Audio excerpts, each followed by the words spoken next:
Come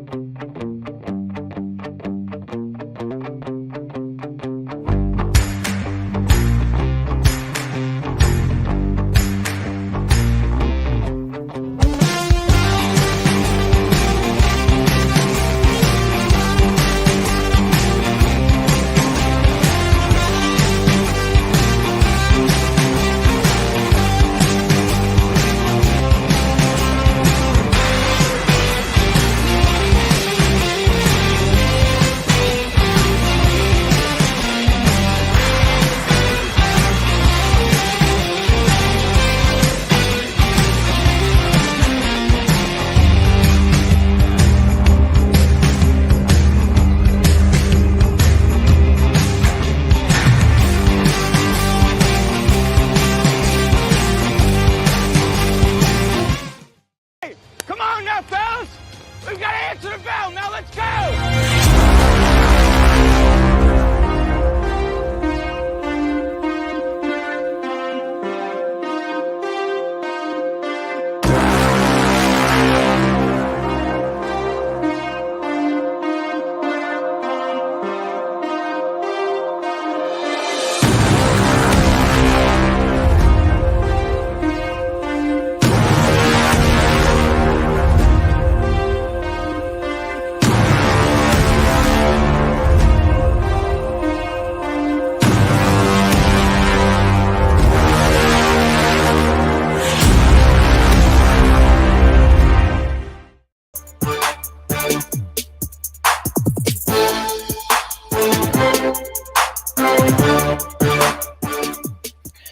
Hello, everyone. Welcome in to a wild and wacky Wednesday here on Main Street Sports Today, presented by Mid-Tennessee Bone and Joint, coming to you live from the Lee Company studio. I'm Chris Yao. He's Maurice Patton. We're glad to have you guys with us here as we obviously have a fantastic show ahead, as you saw on the title card. It's always unique with us because you never know who's going to show up or if they're going to show up. But or if you're going to hear me when they show up, or if Mo's going to put his microphone on or not. You never know. It's a wild and wacky Wednesday. Who knows? Hey, we are a work in progress, man. Buddy, if that's not the most accurate term to describe this show at all times, two and a half, almost 3 years in. This will be our third birthday in 15 days. Oh, that's right. Isn't that wild? And wacky.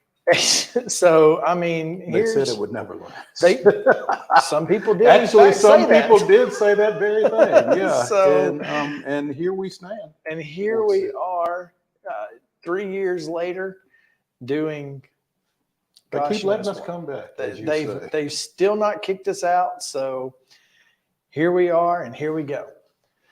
Again, it's going to be a great show. Mark North will join us, and if you don't know who Mark North is, he's been on the show before, but you know, he does kind of live in the shadows a little bit of Metro Nashville. He's kind. You won't see him on any game day shows like some others. But you know, there's nothing wrong with that. I'm just saying it's a different approach. It's a different approach. He takes a different approach. He lets the product be the product. He's different, and that's okay. But when there is something that needs to be talked about, he's happy to join us, and we are happy to have it. And there is something to be talked about. There is, in fact, we got a little turf talk.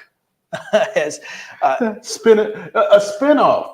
Yeah, if you will, from the Bleacher Report. Yeah, and we may get a Bleacher Report, at least one potentially, and because who knows? Where's Blaine when you need Blaine him? When you need him, right? Yeah, no, we may get a Bleacher Report. We may get who knows? But we're looking forward to talking to him about the progress of the turf situation in Metro Nashville, and he'll join us after the top of the hour Titans report with Terry McCormick at 3:00. So right after that, you can catch Mark. And we will have Heather Williams today because we have made sure. We have visual confirmation that she has an alarm set in her phone for 4 minutes ahead of her airtime. Which is perfect Yeah. as a matter of fact. Yeah, that will give her time to get where she needs to get and do what she needs to do to join us at 2:20, and we're looking forward to it. We are, because I'll tell you, NASCAR had some drama. No, really? Yeah, finally a little drama. It's been kind of quiet over the last couple of, I guess, weeks or so. Outside of the, who's going to make the playoffs, that was kind of the only drama there was. But now we've got some more. We got drama. Yeah, we got a little high drama coming out of NASCAR. So we'll talk to her about that, and of course the next two playoff races, which will determine who moves on in the playoffs. But we have plenty more to get to as well, and we're going to do that after we give you yesterday's results and today's schedule on the rundown. This is the rundown. Tuesday volleyball action.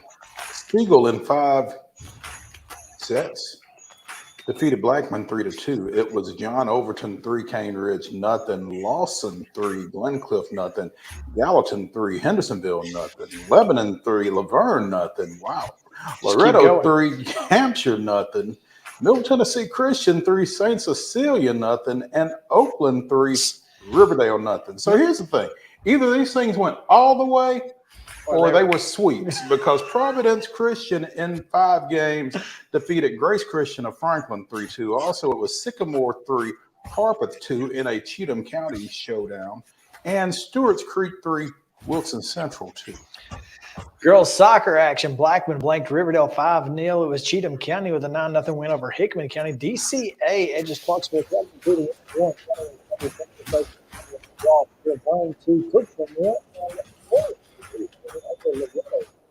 Christchurch Presbyterian shut out Franklin Road Academy 3-0, while Springfield was a 5-0 winner over East Robinson. Davidson Academy in a no disqualification, no nothing. They played till there were zeros on the board. Holds anywhere in the building, huh? 13-0 over Ezo Harding. Forest blanked Zion Christian 9-0. It was Rockville 3, Franklin County 3 in a draw there. Good Pasture and Friendship Christian also with a draw. This one 0-0.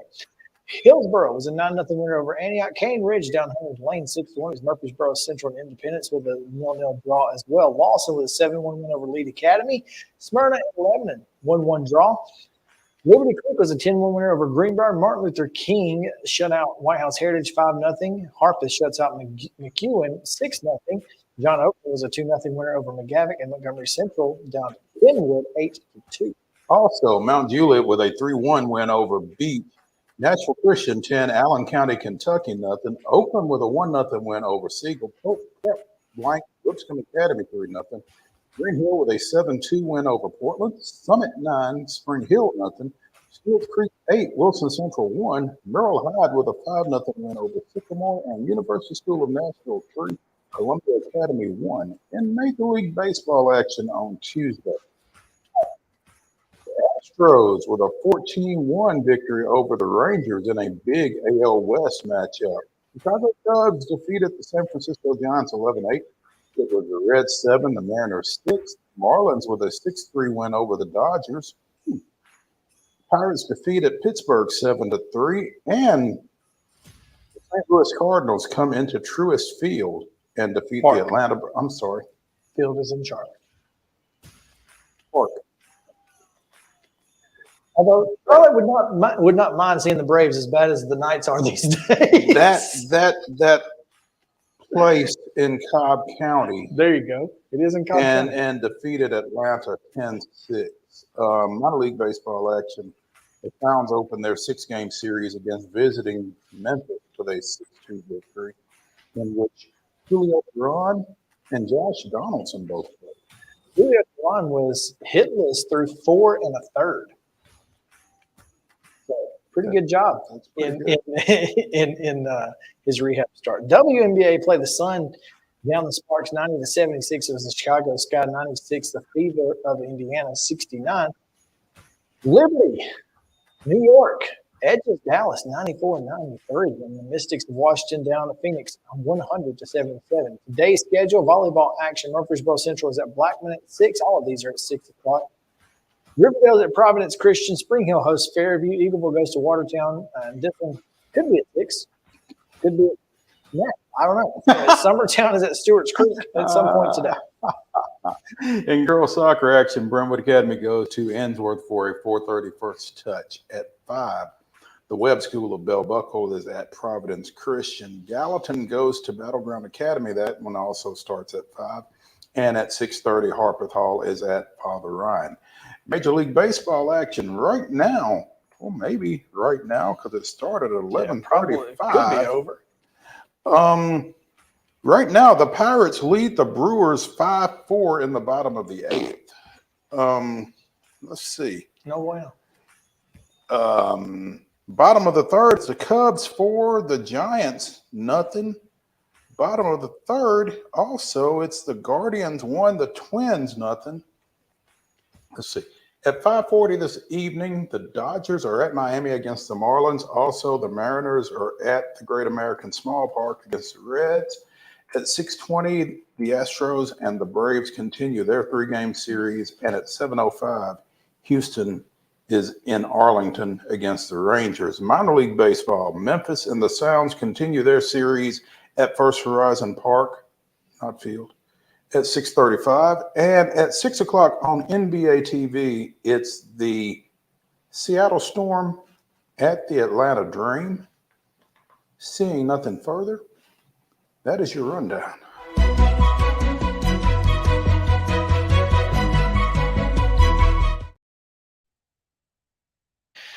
Well, the top story is brought to you by Piggly Wiggly over at Neely's Mill Shopping Center in Columbia. Make sure to go see the fine folks over there for your daily lunch specials, your fresh hand-cut meats or produce.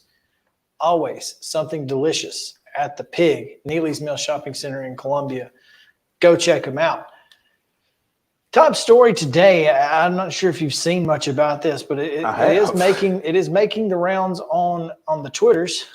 As Caleb Williams has, and I'm not sure if it's him or his dad who has said this. It's his dad who has said this. But this is not unprecedented news. This has happened before, and fathers have been involved in these types of negotiations.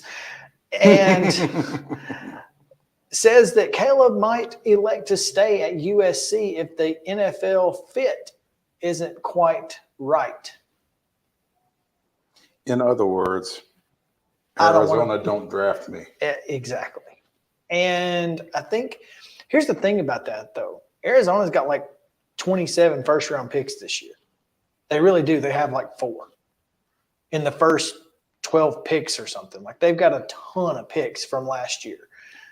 And I'm interested, because you kind of feel like it might be worth being there. The situation could get better because they have so many first-round picks. Now, of those first-round picks, well, you still have to execute them. Yeah, how many are going to work out? Do you trade them for, offensive linemen and wide receivers and that sort of thing?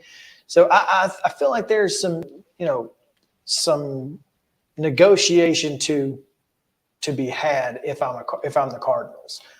So here's my thing. Here's my question, and I don't know, and hopefully you will. Can you go back once you've been drafted? You would not be drafted. You would basically have to say, sort of like Bo Jackson and John Elway did, I'll go do something else.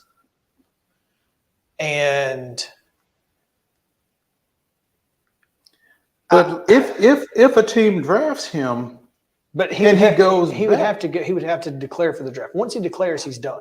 Okay, The situation is you can still go through all of the pro days. You can go through all of the NFL. No, because you got to declare by like mid-January, don't you?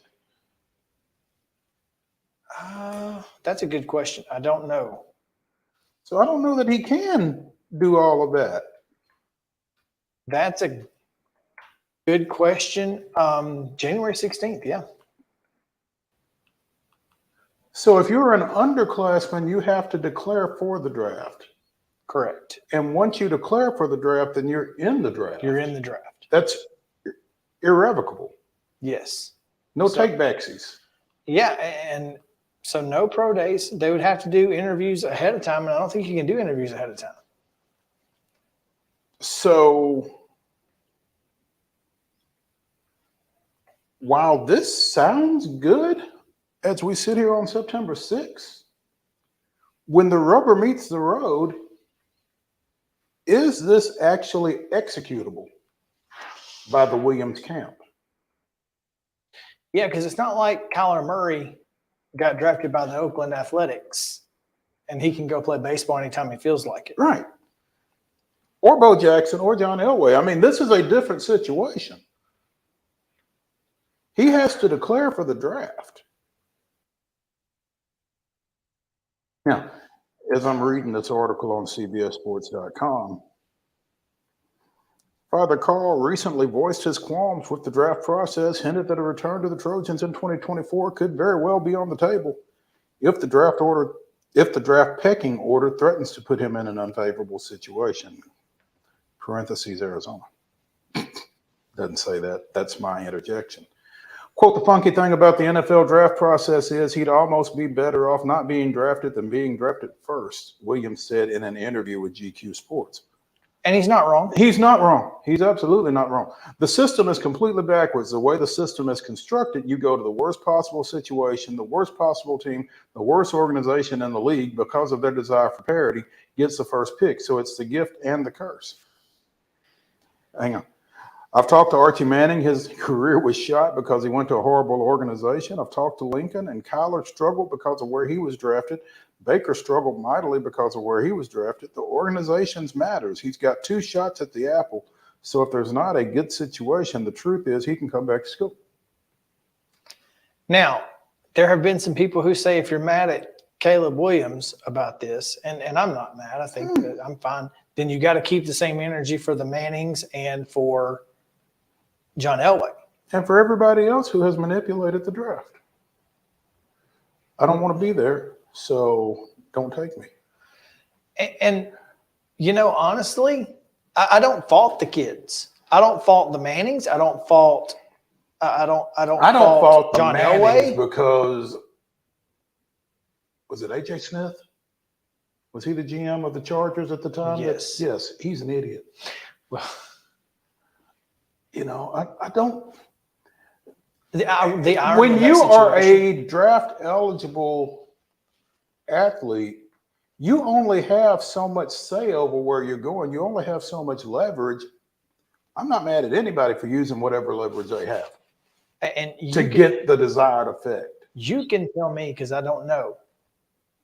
Was that a thought in why Peyton Manning came back? I don't remember who had the number 1 pick that year. That's a good question. I honestly don't think it was, though. I think Peyton just loved the collegiate experience that much. And felt like they had a chance. He's And like, clearly they did since they won it the next year. Yeah. So, I mean. No, I don't think the draft entered into Peyton's. He ended up in the Colts organization anyway. So it wasn't like he got any better organization. I mean, he clearly that organization got better, you know, but he was a big part of why. Mm-hmm. So it's not like it's unprecedented for a player to make an organization better. Sure. I mean, the irony of the Eli situation is that it kind of worked out for both teams. I mean, obviously San Diego never won a championship, but they won a lot of football games, a lot more than they were winning before Phillip Rivers got there. Awfully competitive, much as I hate to admit it, while Phillip Rivers was there. So, and so, I mean, there's that. So in 1997, which is a draft Peyton would have been in, Orlando Pace was the number 1 pick to St. Louis. The Jets had that pick. If he goes, we never see Kurt Warner. Wow. Well, Wow. Well, you're assuming that, again, I don't know when the Jets traded that pick to the Rams. I don't know That's true. when the Rams got that pick. I don't know if the Jets trade that pick, if Peyton Manning is in the draft. Available. Yeah. Because I don't know when that trade took place. But yeah, Orlando Pace was the number 1 pick. Darrell Russell, a defensive tackle out of USC, went number 2 to Oakland from New Orleans. Sean Springs, corner from Ohio State, was 3 to Seattle from Atlanta. Florida State linebacker Peter Boulware was 4 to the Ravens. Pace and Boulware are the only 2 people I've ever heard of. Yeah. And Boulware didn't even have a great NFL career. And he was nice, but he wasn't great. Yeah. So, I mean, interesting. But no, yeah, I don't know that entered into the consideration for Peyton at that time, just for what that's worth. But it certainly was for Eli. Yeah. I mean, Eli had no real choice other than to say, I'm not going to play here. And for Elway, he had an opportunity to go. He had an opportunity to do something else. Right. Bo Jackson had an opportunity to do something else, and he vowed to never play for the Bucs because they did him wrong. Mm-hmm. They did him dirty. They lying, cheats. They some snitches. Right. I mean, all of that. Yep. So, but Caleb Williams, I don't think has another option. I think it's NFL or nothing for him. So, I mean, if that's the case, buddy, he'd go play for Canada. Well, I mean, sure, but if somebody can draft him and draft the rights to him, yeah, and that's the thing is you're kind of stuck. Yeah, I mean, if a team decides, we're going to take him and we're going to wait him out, then either he's coming or he's not going to. If he plays in the NFL, he's going to play here. Right. Now, for that team, the question becomes, how long are you willing to wait on the number 1 pick? Well, if he does decide to stick to his guns. But if you're Arizona and you've got 4 first-round picks, you can waste one on Caleb Williams. In this era of NIL, he can make USC money. quarterback Caleb Williams in the Big Ten, he can make money. He's gonna make money. That ain't the problem. But he ain't gonna make lifetime money like the NFL is gonna make you. Depends on your definition of lifetime money, I guess. I mean, there's that. And I don't know what he's making on NIL. I don't care what he's making on NIL, to be honest. Some people do. I don't know why. But it's not like he's got to feed his family necessarily. I mean, he doesn't have to go pro. So this is, it's intriguing, but it's not intriguing necessarily for the reasons that the story is laying out, because he has to declare, and once he declares, he's in. Yeah. And there's no turning back. Right.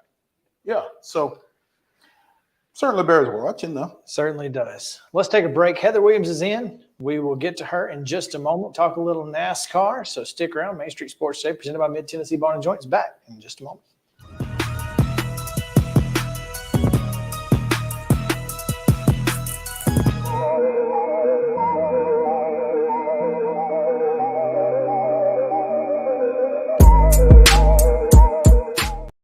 Mid-Tennessee Bone & Joint treats your orthopedic injuries and existing conditions. Our trained physicians will get you back in the game faster. Contact us at 931-381-2663 or www.mtbj.net.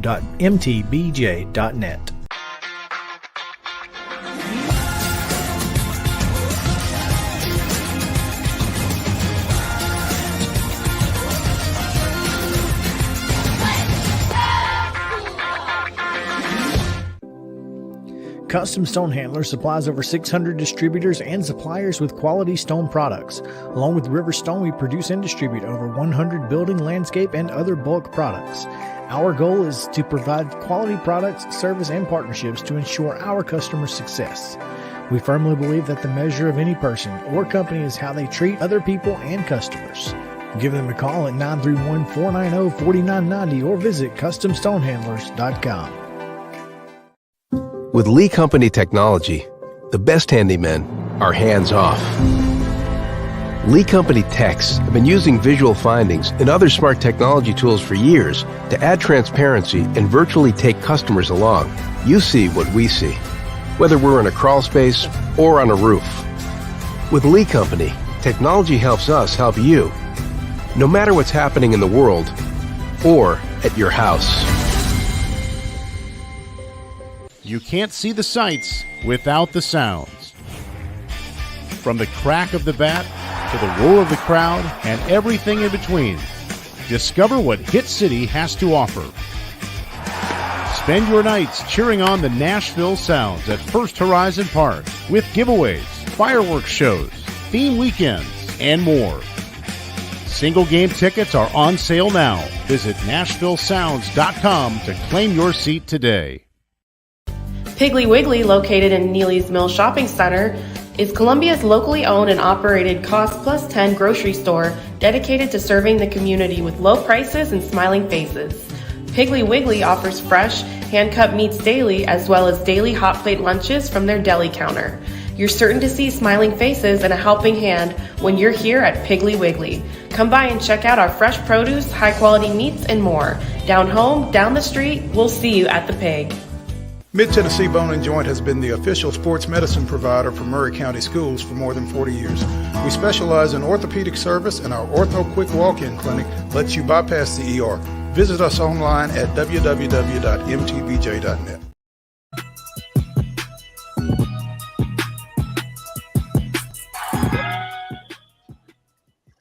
Welcome back in Main Street Sports Today, presented by Mid-Tennessee Bone and Joint. Chris Yao, Mo Patton. It's Wednesday. It's a wild and wacky Wednesday. All the weirdest and wildest news from across the world still to come. But right now, we're talking a little NASCAR. And we do that with our friend Heather Williams. Heather, what's up? Hey, I made it today. And we're so glad to have you. We really are. Well, I'm happy to be here, and I sent Mo a picture of my my alarms today so I wouldn't forget. So yeah, I think we're good the rest of the year. We appreciate it. We your diligence there. So where are we catching you? What are you between? I know you got a lot going on. It's Wednesday. It's high school football and NASCAR. Yeah, so I'm in between. We just shot. We do a segment on Wednesdays called Prep Picks, where we basically pick the high school games around here, and then my weekly NASCAR. I just got back to the building from shooting my weekly NASCAR segment that I do with the crew chief from the local truck team that's here in the Bristol area. So in between high school and racing is where you got me. Gotcha. Okay. Heather, you know, I just can't get enough of Darlington. Seriously. The late black does that to many people. It's one of those places that I absolutely cannot miss. It is 500 miles, and it's a really great event. Whether the racing is good or not, it's just such a good event. And honestly, the racing didn't disappoint this weekend. Well, there's a reason why people consider Daytona, the Coke 600, the Southern 500 at Darlington, and probably the Bristol Night Race these days as the crown jewels of the sport. Because for the reason you said, the racing is usually good, but even when it isn't, it's a show, it's a tradition, and you feel like you have to be a part of it. And so in the next gen car, it's made for a track like Darlington. And that's why the racing was so good. It's also a track, because it's so odd shaped, because it's shaped like an egg, that it's very easy to misjudge the turns. That's where you get the Darlington stripe, people smacking up against that turn in turn 4, because it's much narrower than the turn at the other end. And it's a driver's track because of that. You have to be on your A game. And if you make a mistake as a driver, it can cost you dearly. Pit crew mistakes, they were a big part of this weekend, but those cost you everywhere. The focus that a driver needs to go through 500 grueling miles at Darlington is why, generally speaking, the best drivers in the sport are the drivers that are really good at Darlington, because it's a challenge. So can we just, and I love that you just said that, because it's a perfect way to say this. The narrative of Bubba can't drive has got to be out the window at this point. Top 10 finish, big weekend for him. Well, and he's always been good at Darlington, which is why those of us that understand the sport understand that the kid can drive, because it's always been a good track for him, and it's a difficult track. This is a really good round for Bubba. I know a lot of people, quote unquote experts, have Bubba going out in the first round, but I don't, because all three tracks are good tracks for him. He won Kansas last year, which is where we're going the next week. And he doesn't have a win at Bristol in the Cup Series, but he's been very successful at Bristol in the lower series. He won the Short Track Nationals here maybe 4 or 5 years ago. And so this is a really, really good, probably the best round of tracks for Bubba. So, I mean, I think he's in a really good spot. And without Talladega in round 2, if he could steal one in Talladega, I could see Bubba making it to the round of 8. I can see that path a lot easier than I can for some other drivers. And Mo, everyone listening knows and understands that there is always going to be a reason why people are going to say Bubba can't drive, and people are going to badmouth Bubba, and he's never going to change those people's opinion. But the facts speak for themselves, and the facts are right there. We have the facts on our side, Heather. But, alternative facts never stopped anyone either. There's that. The winner of this race, however, Kyle Larson, if there is anybody that the rest of NASCAR doesn't want to see hit his stride right now, it's number 5. Yeah, people always used to talk about the Busch brothers, and it was very much true at the time, being the best, most well-rounded drivers in the garage area. Like, put them in any car and they can drive. Kyle Larson is that guy right now. He's that man.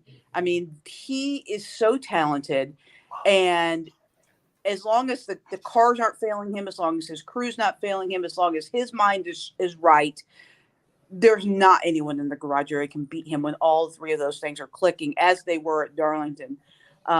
Yeah, he's definitely the most. I still don't know that I would call him the favorite per se, because I still think the Buescher team, they finished top 5, is still running better overall. And I think even though Hamlin had the loose wheel issue, I think that team is probably running a little better, more consistently. But he's definitely the most dangerous driver. You hit the nail on the head, because when they get rolling, you cannot beat them. And finally, the big drama of the weekend, Ross Chastain and Daniel Suarez, Team Trackhouse. And, apparently they've got an ongoing war now with Hendricks. I mean, what's the deal here? If I'll be honest with you, I think it's some frustrated drivers that all were probably good and fine and well with each other when they were all running around each other for 5th place, 1st place, 3rd place. But when you think you should be running in those positions and you're all running around each other for 20th place, things that you let slide, you don't let slide for 20th. I think that both, probably specifically Daniel and Alex, who got into it a little bit, may feel like they're a little driving for their jobs, right? They both missed the playoffs. People probably think that both teams should be in the playoffs. And so things get a little chippier, when you're back there and you think you're battling for your job. So I don't know. To me, Daniel and Alex both look like complete knuckleheads in that thing. I mean, they wrecked each other. They wrecked themselves. It was like, I don't care if I crash right now, this guy ain't getting around me. And that was the attitude they both took. And so they both crashed, and they both finished poorly, and they both hurt their chances of keeping their jobs. So in what world is that smart? But I just think it goes back to a lot of frustration, because they're just not running well, and they are used to it, and they're in equipment where honestly they should be running a lot better than they are. Well, like you said, we're headed to Kansas this weekend. This weekend should be, again, when you talk about tracks that this car is made for, Kansas has seemed to be one of those tracks over the last couple of races there, and it's been really good racing. I don't expect anything different this weekend. Yeah, talk about a track that got new life with the next gen car. It No went doubt. from being one of the most boring tracks on the field to one of the best ones. It feels like a Toyota type of weekend. They're very good at Kansas. I think they've won the last 4 races there. So I would expect, Bubba, Denny, Tyler Reddick, Christopher Bell, Martin Truex Jr. to all be in the mix. I could even see Ty Gibbs maybe jumping up there and stealing one because he's been running pretty well. And it's definitely their kind of track. I think that this will be a real test for us to see how far the Fords have come. The Fords looked good going down towards the end of the regular season, but there weren't really any of these high horsepower, fast speed tracks in the end of the regular season. So, and there's a lot of them in the playoffs. So, what's Chris Buescher do? What's Joey Logano do? Ryan Blaney, Kevin Harvick, do they have the horsepower to legitimately compete for a championship? We'll learn a lot about that this weekend at Kansas. Should be fun. What you got? Last week, I guess it was last week because this is Wednesday. It was announced, Heather, that Denny Hamlin and Joe Gibbs Racing have re-upped for some period of time while he will continue to be at the top of 23XI racing.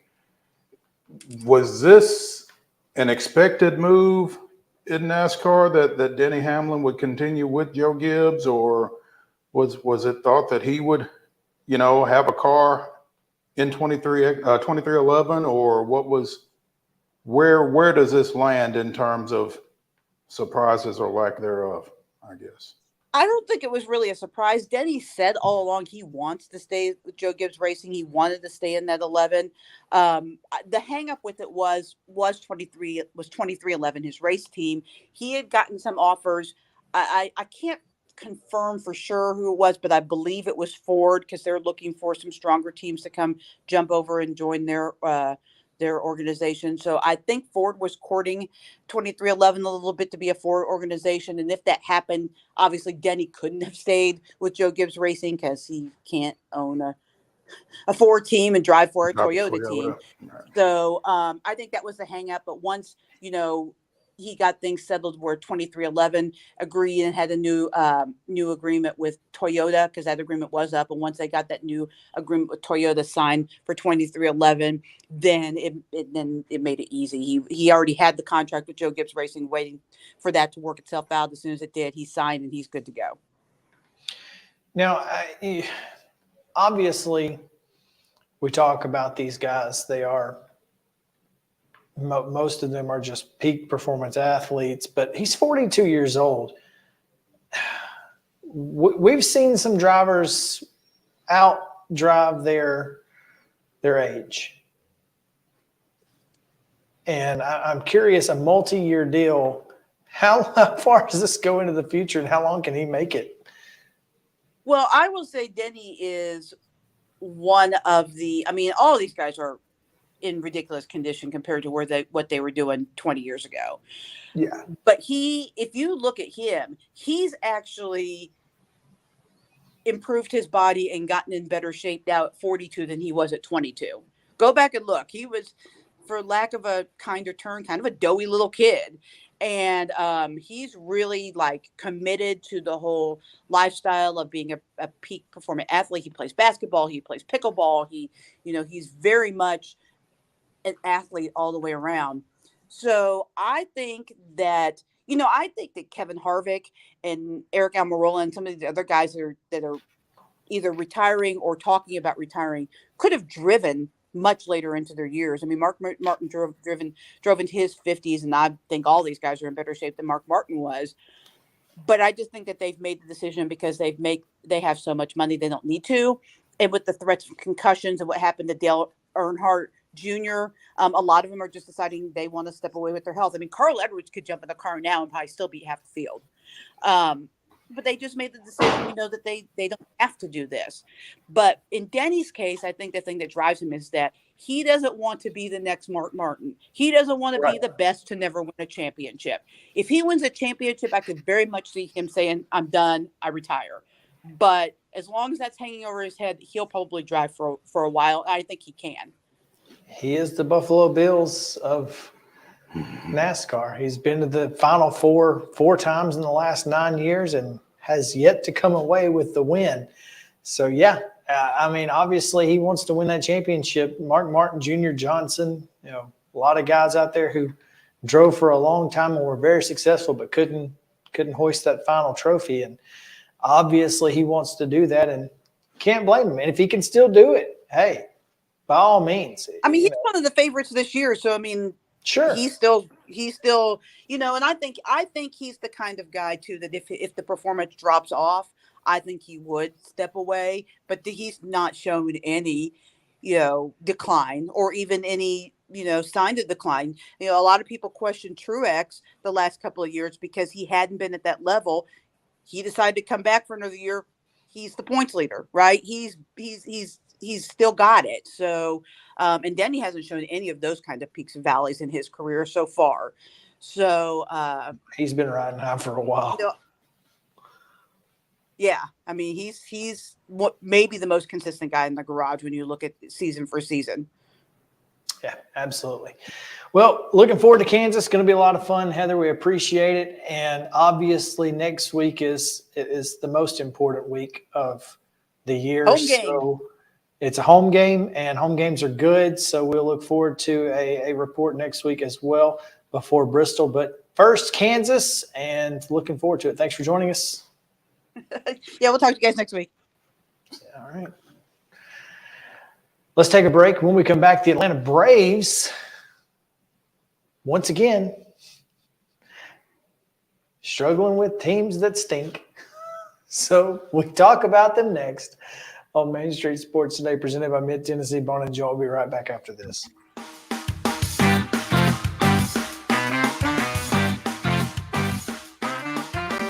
Mid-Tennessee Bone and Joint treats your orthopedic injuries and existing conditions. Our trained physicians will get you back in the game faster. Contact us at 931-381-2663 or www.mtbj.net. With Lee Company technology, the best handymen are hands-off. Lee Company techs have been using visual findings and other smart technology tools for years to add transparency and virtually take customers along. You see what we see, whether we're in a crawl space or on a roof. With Lee Company, technology helps us help you, no matter what's happening in the world or at your house. Jones & Lang Sporting Goods here in Columbia has been outfitting teams, officials, and anybody else from T-ball to college for 50-plus years. Be sure and check them out at 931-388-8060 or online at jonesandlang.com. Jones & Lang Sporting Goods, the look of a winner. Zion Christian Academy, zioneagles.org or 931-388-5731. You can schedule your appointment. Go tour their campus. It is beautiful over there, and you're definitely going to want to see it. Again, it's zioneagles.org. Give them a call, 931-388-5731, and schedule your tour today. Did you know that up to 80% of us will experience back or neck pain during our lifetime? Many of you are offered surgery or addictive pain pills to relieve your chronic pain. At the Dr. Gill Center for Back, Neck, Chronic Pain Relief, we have been leading the way to better health, naturally, and have helped tens of thousands of people right here in Middle Tennessee for the past 30 years. I came to Dr. Gill about 10 years ago after my local doctors recommended surgery. I knew about Dr. Gill and wanted to see if he could help me. 10 years later, I am pain-free, no surgery, and no pain pills.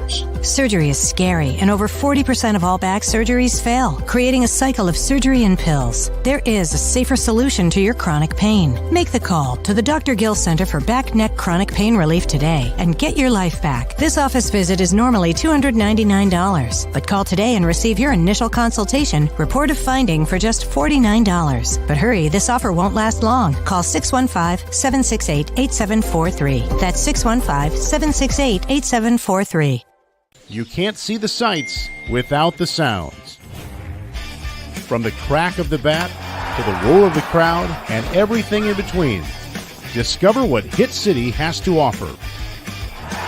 Spend your nights cheering on the Nashville Sounds at First Horizon Park with giveaways, fireworks shows, theme weekends, and more. Single game tickets are on sale now. Visit NashvilleSounds.com to claim your seat today. Mid-Tennessee Bone and Joint has been the official sports medicine provider for Maury County Schools for more than 40 years. We specialize in orthopedic service, and our Ortho Quick Walk-In Clinic lets you bypass the ER. Visit us online at www.mtbj.net.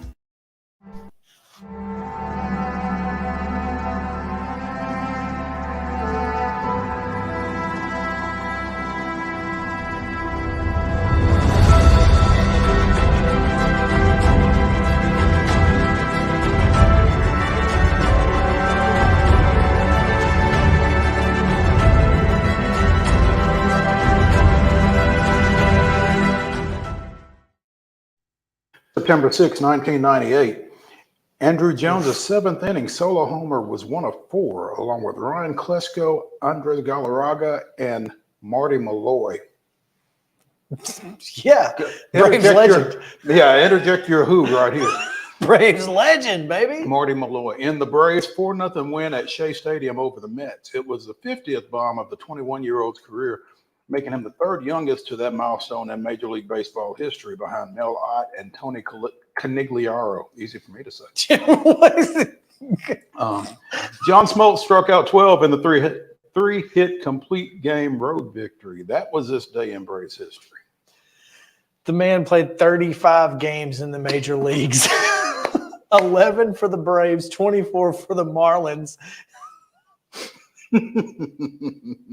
And had a grand total of one career home run. And he hit it on this day in Braves history. There we go. Now maybe that should have been this day in Braves history. Marty Malloy hit his only Major League home run.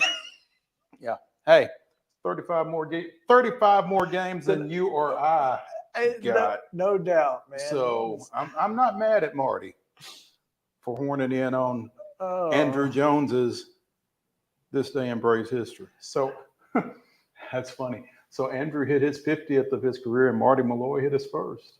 And only. That's kind of like when I was at Wrigley, and I think it was in '98 when the McGuire-Sosa chase was going on, and I think Sosa hit one, and Jason Maxwell hit his first. That's right. Friend of the show. You were there. I was there to see Jason. I wasn't there to see Sosa. You had no idea Sosa was who? Sammy who? Yeah. Marty Malloy, now the manager of the Clearwater Threshers, not Thrashers, Threshers. Okay. Which is a shark of some sort, I guess. That's what their logo is.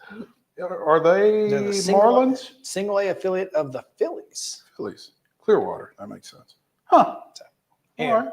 Well, good for Marty. Completely off the rails, but I was like, I got to know who Marty Malloy is at this point. Yeah, because you certainly didn't know him from there. No, but any reference to the '98 Braves, and I just start crying. Literally, got tears rolling down my face now. So anyway, the '98 Braves.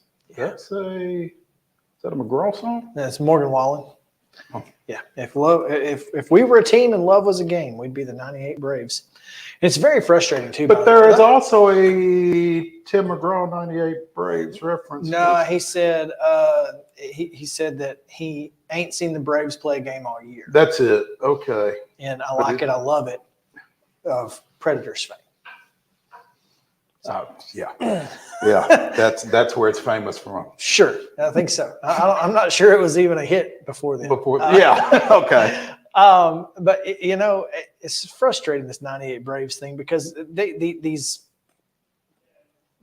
woo girls are out here with Braves jerseys with Wallen on the back in '98, and they don't understand that it's not a good thing. No, '98 is not a good thing. Was not a good. The song is literally, if we were a team and love was a game, we'd be the '98 Braves, because they broke up. Because the Braves didn't win, and he didn't win the relationship, and so stop it, white people. Why you got to bring race? I've not seen anyone else of any other ethnicity wearing a '98 Braves shirt with Morgan Wallen's name on the back. It's frustrating. Woosah. Okay.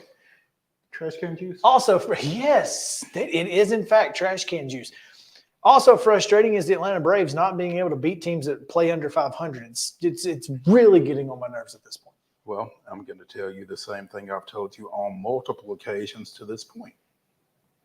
They won't see any of those in the postseason. Thank God. Just thank the Lord they don't let teams that stink in the playoffs. St. Louis ain't going to be in the playoffs. No, they're not. White Sox ain't going to be in the playoffs. Oakland ain't going to be in the playoffs. Yeah, there we go. Not going to see them either. So, Cubs, maybe. Oh, yeah, we'll get to see them in Atlanta there soon, though. But if they're in the playoffs, at least, we'll have a chance to beat them. Yeah, it's been a little frustrating for sure. But I can tell you this. However frustrated you are, you're not as frustrated as Michael Soroka.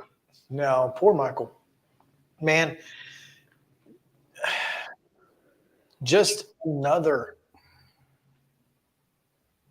piece of bad luck. He'll always have that August International League Pitcher of the Month award, though. Well, and it's not just that. I mean, the kid's not caught a break since he and Tom Glavine made that promo playing hockey. So at this point, I'm blaming Glavine. I wonder if at this point he needs to just go back to Gwinnett, finish out the year down there. I don't think he's going to pitch again. Oh, that's right, because he went on the IL. Yeah. He's done. Yeah. Well, this was my thought prior to the announcement that he has been placed on the IL with right forearm inflammation. Right. No relation to right shoulder inflammation. Which is what Colin McHugh has. Yeah. Yeah. It might be for the best that he be done for 2023. And just get ready for 2024. I'm not convinced that he can't be a key part of this rotation at some point. That he can't be.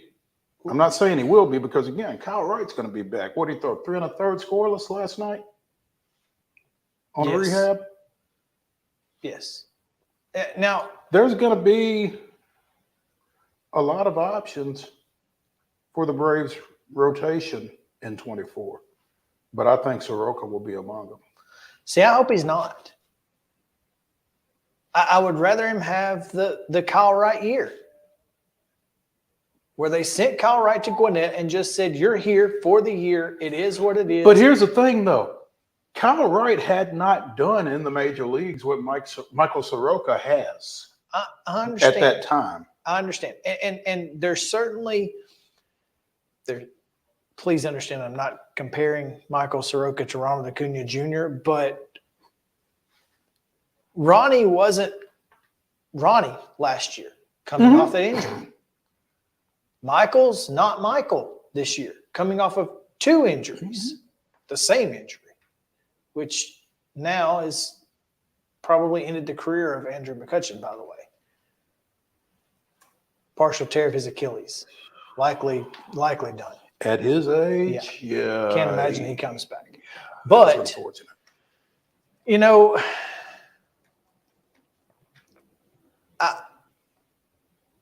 I think Acuna was better comparatively last year than Soroka has been this year. Sure. But I still think that given the right amount of time and the right amount of effort into becoming comfortable, that Michael Soroka could be a key part of this organization in the future. 100% agree. And look forward to seeing that. Colin McHugh, however, his shoulder can keep hurting. I don't want his shoulder to keep hurting. Assuming that it is. Yeah, I was going to say. It can keep feeling the same way it's feeling right now. Yeah. Yeah. I don't want to see Colin McHugh in a Braves uniform again this year. No. And here's the thing is It's and I don't think we unfortunate. have to. No. I don't think it's. I don't think it's any question that it's not necessary when Dylan Lee is ready, Kyle Wright is ready. You've got guys who can give you that long relief. And I guess the question becomes at this point, where's Uncle Jesse? See, and I don't have any update on, Jesse Chavez injury necessarily. Those microfractures take some time, though. But I thought he was August doing 21st. He was facing hitters, throwing live BP. That's 2 weeks ago. So you got to feel like he's at least somewhere close. Or he's had a setback.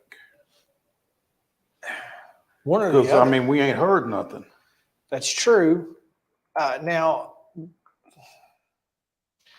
yeah, August 21st was 2 weeks ago, Labor Day. Yeah, I don't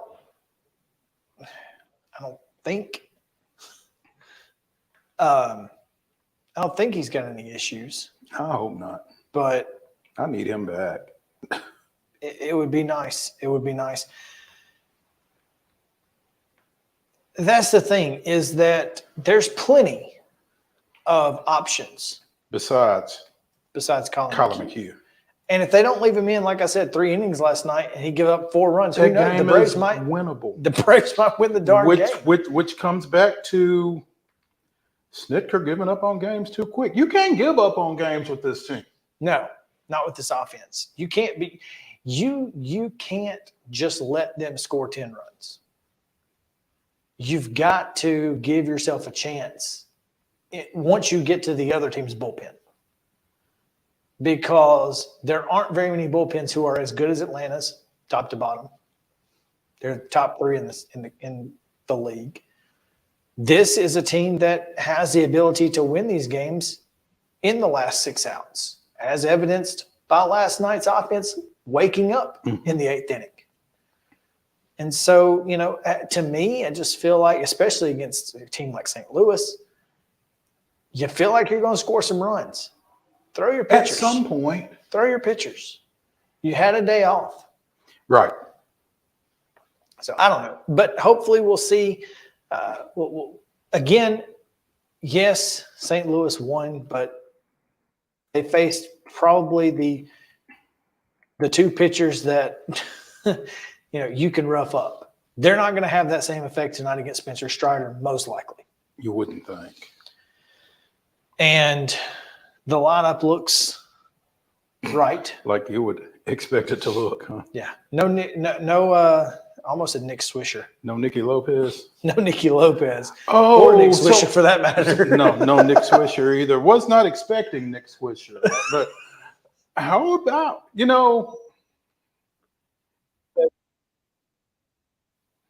this is an autoplay, man. As much grief as we give Brian Snitker, he almost pushed the right button last night when he brought Arcia in to pinch hit for Nicky Lopez, because I thought he had gone yard for another 3-run shot. He ended up doubling, didn't he? Yeah, he ended up doubling and 1 run scored. Yeah. But I think that's all they got out of it. They might have gotten 2. No, they scored. Yeah, they scored 2 in the 8th last night. I'm pretty sure at least. Okay. So, but yeah, I mean, yeah, RC. Look, again, my biggest gripe with Snit is his bullpen management. It has nothing to do with his ability to manage the lineup. Well, I think he manages the lineup. The lineup so rarely needs managing. Right. I mean, I don't know when it's hard to screw it up. I don't know when the last time was they pinch hit for somebody before last night. I mean, it wasn't necessary. So, and again, Acuna, Albies, Riley, Olsen, Ozuna, Rosario, Murphy, Harrison, Arcia. I mean, it's lather, rinse, repeat. Yeah. So at this point, you just go out there, try to win the series. You've got Strider today. I assume it's Morton tomorrow. Could be Fried. It is Fried. Could be Fried. Okay, so it is Fried tomorrow. Morton gets to go against his old team when Pittsburgh comes to town, I would assume. Pittsburgh, jeez. But, Jeff Francoeur on the broadcast was kind of speaking to something last night with Nicky Lopez getting the start in place of Orlando Arcia. He started, was it Sunday for Ozzie?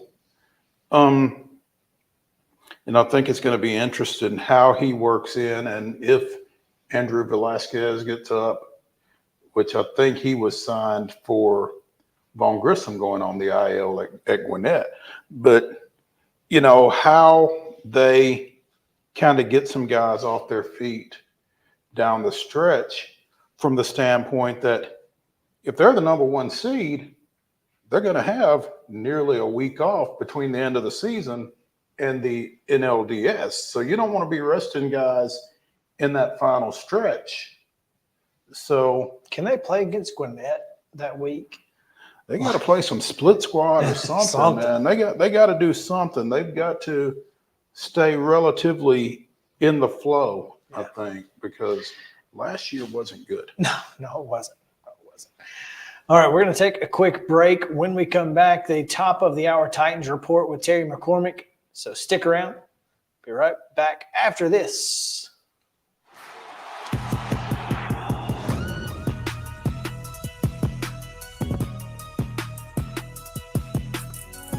Since 1975, Mid-Tennessee Bone and Joint Clinic has treated the orthopedic needs of Middle Tennessee residents. The trained physicians provide surgical options and minimally invasive options to treat all orthopedic needs.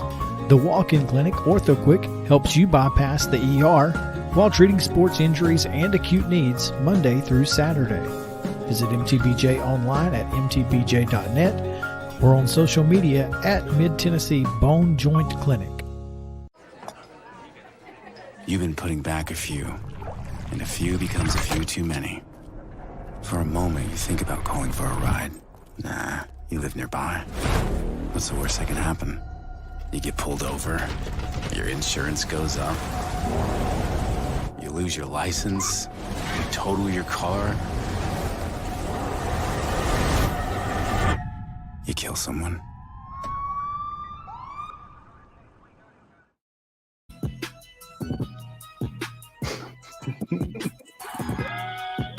It's time now for the top of the hour Titans report from Terry McCormick of TitanInsider.com, powered by our friends at Zen Sports. Terry, we've got practice today, so what did you see?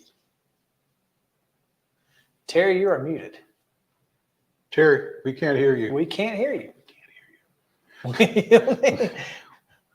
We got to unmute Terry's mic. There we go. Now, we got Terry, it now. What did you see? All right. This is your Titan Insider Zen Sports Report. And today at practice, Arden Key was back on the field, which is certainly good news for the Titans in terms of getting ready for week one. He missed about a week and a half with a calf injury, didn't play in the preseason finale against the Patriots, but he was back out on the field today for the Titans. The other issue, though, was that Harold Landry was out there for stretch. Then when they went to individual work, he was no longer on the field. So hopefully just a little bit of rest time for Harold Landry. But the Titans certainly getting ready for week one, need everybody healthy if they can. Yeah, it's going to be, just more getting ready for that Sunday game in New Orleans. So looking forward to hear. I've not seen a lot of these guys during the preseason. I'm excited to see Arden Key with everything we've heard about him since he came in, both in camp and over the preseason. So he seems to be having a good camp and being ready. And kind of giving them some juice on the defensive side of the ball. Only adding to that great pass rush. Yeah, that great pass rush is good. Yeah, good. Glad to hear that. Because he's got the type of person that's kind of bubbles over to everybody else. And that's something that he brings that really this team has kind of lacked the last few years, a real personality that, not only the media flocks to, but that teammates and really enjoy being around because he does have fun playing football. That's awesome. That's what you like to see. And you're right. There's not been a lot of personality on that defense over the last few years. Be good to see some. Terry, we appreciate it. Tell us about Zen Sports. All righty. Zen Sports. This week is week one of the NFL, and Zen Sports is offering all spread bets on week one NFL games at -108. Now that's value. It's been 206 days since the 2023 Super Bowl, and there's only one more day to go. Tomorrow, the Lions and Chiefs matchup is the most exciting opening night in recent history. Will Detroit live up to the hype? Kansas City's in a tough spot with injuries and holdouts. The weekend also brings us Aaron Rodgers' debut with the Jets, Derek Carr as a Saint going against the Titans, and the debut of three highly anticipated rookie quarterbacks. Join Zen Sports at the Corner Pub downtown Nashville. Come and meet the Zen Sports team and kick off the NFL season this Sunday at the Corner Pub downtown. If you're bringing a friend, have them sign up with code CORNER, CORNER, and Zen Sports will double the amount of their first bet as a Corner Pub gift card up to $100. We will have the gift cards waiting for you when you arrive. Zen Sports, you want to let your friends and followers know which side of the game you're on with Zen Sports. You can share your bets via text, email, or on social media. When you click bet, tap on the share icon in the top right corner, and you can select your social media accounts or text messages. Try it out today at hashtag Zen Sports. Gambling problem, call 1-800-889-9789. Terms and conditions apply. Must be 21 and older and in Tennessee to bet.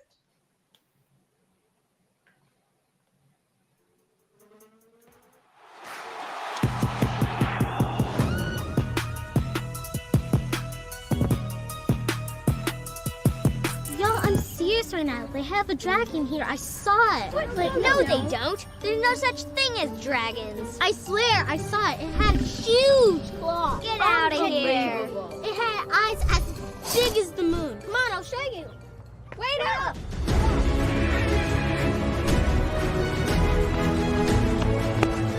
Do you hear that? We're almost there. Whoa! I told you so. That is a dragon. There is nothing better than drinking an ice-cold beverage while taking in a Nashville Sounds baseball game. Hi, I'm Stephanie Miller with Mornings on Main Street. The Nashville Sounds and Main Street Media Television have teamed up to promote Sunday Family Fun Day here at First Horizon Park, each Sunday home game.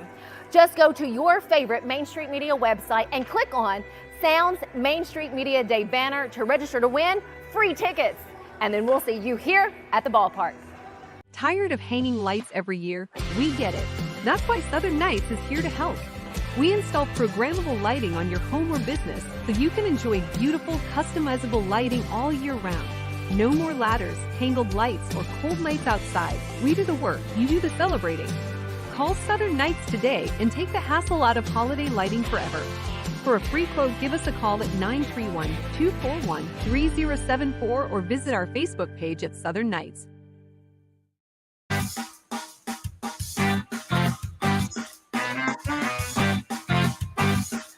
Welcome back in Main Street Sports Today, presented by Mid-Tennessee Bone and Joint, coming to you live from the Lee Company studio here in Columbia. I'm Chris Yow, joined as always by Maurice Patton.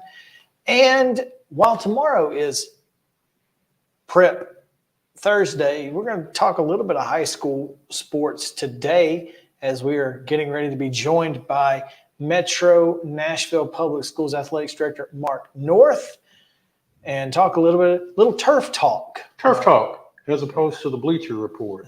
That's right. But thanks for joining us, Mark. We appreciate it. Oh, thank you. Thank you for having me. Mark, it was announced last spring, I guess, that Metro Nashville's high school football facilities would be getting artificial turf surfaces pretty much across the board. Is that right? That's exactly right. And, okay. We are working toward having, all 13 football fields, have turf installed on all 13 of the football fields and 2 other, fields for schools that don't play football, but have soccer programs. Okay. Now, James Lawson, were they included in that, or did they get artificial turf to start with, or how did that go? Yeah, Lawson does not have artificial turf. They will eventually. The construction timing didn't really mesh, so that they were well on their way toward completion of those facilities before the funding came through for the artificial turf. Okay.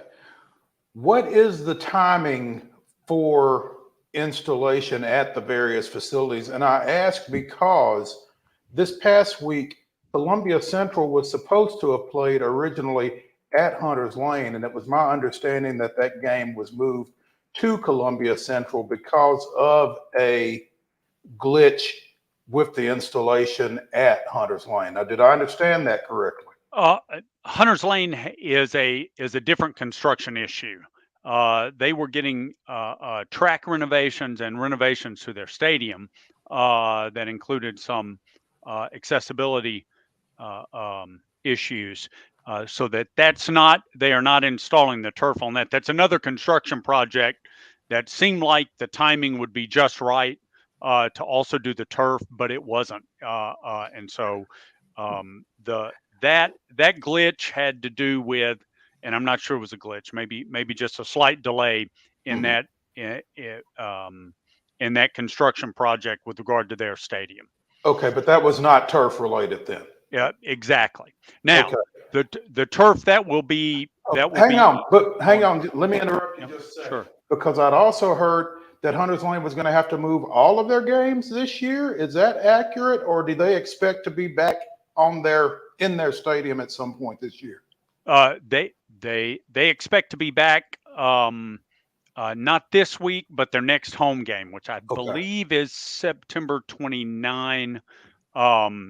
They expect to play at home September.